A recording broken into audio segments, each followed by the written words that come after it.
Catus, Maximus here. This time with a quick review of a thankfully discontinued, at least I believe it's discontinued, although there's tons of back stock. This is a cheesy tool made by Black & Decker. What is it? It's a powered crescent wrench. The idea is in order to get onto a fastener and have it cinch down a little bit quicker and easier, and then you can work with the fastener, but it just has so many issues. Mainly because it was made to be really cheap, where if it was maybe a $50 tool, it could have worked out well. But since it was so cheap and they're spending money on the motor and mechanism in there, the wrench itself is actually pretty low quality, just a huge amount of play. And then to boot, I have brand new alkaline batteries. It has no power. Here, I'm going to hold it vertically. It can't even lift it. I'm going to hold the button and turn it.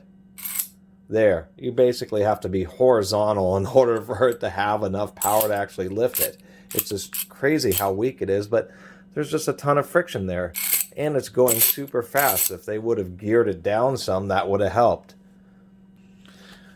So it's something that could have maybe had some niche potential, but unfortunately Black & Decker was just, oh, we have this idea for a power wrench, and then they just, I mean, it almost looks, I mean, it's steel, but it looks like it's cast steel, not forged. I mean, this wrench is going to break if you put any real force on it. The best kind of design I've seen so far for easy to use crescent wrenches is this Qualicraft brand here. They had this style, and it still has some issues with binding up using this, and I have lubricated this one, but it works a little bit better because you can get on the fastener, you wiggle it a little bit, and you can get some pressure, and then it's actually still a quality forged steel, alloy steel wrench. So it actually, holds up well enough for you to turn fasteners. And then this little thumb slider basically gives you the same effect, or the same action, I should say, but with a lot better effect, just because you're able to get more force onto it, and you just have a little bit more control just using it via mechanical means. So anyway, if you happen to see one of these on sale somewhere, because there's, I'm sure, tons of stock of these because nobody wanted these things. I bought this one used at a thrift store. I would definitely advise passing up on it. But for funsies, let's take it apart and see what we got inside here. I'm definitely not going to keep this unit. I will be redonating it. A couple of brand new hazard fraught batteries in there. A little bit of corrosion. Somebody had forgot their set of batteries in this. This thing came out like 10 years ago or longer, and it was just so surprising. It just... Retailers like bought a bunch of them, think somehow the salespeople at Black & Decker or Stanley really convinced companies to buy a lot of these tools, and then just nobody wanted them. It's just crazy. To tell you the truth, I've probably seen about 5 of these. Oh, we do have a date on the battery cover, so this unit's from 2007. Get this last little screw out of here and see if we can't get this cover to pop open.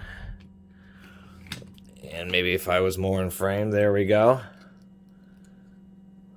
And, oh, well, the wire actually broke just opening it up. So it was literally on its very last leg. So let's just get rid of it. Wow, that wire was almost broke too.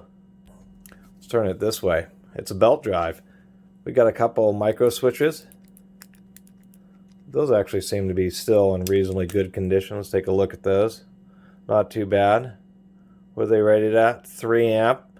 125 volts AC. That's they are actually cheesy, but they're reasonable little switches. I'll end up keeping those.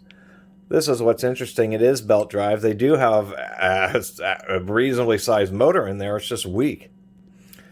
And you can see that there is indeed a ratio with the belt drive. And how do we get this? Oh, I see. There's a pin. Let me go ahead and drive that pin out.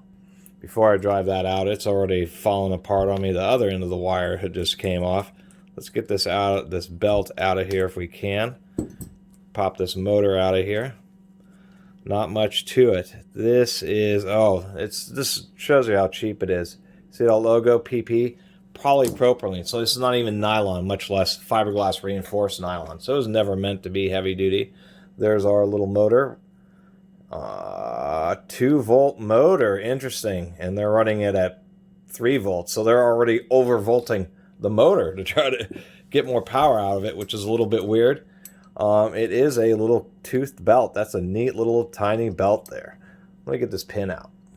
Well, I wasn't going to knock that pin out, but oddly enough, it is a very hard steel pin that has been just deeply pressed in there.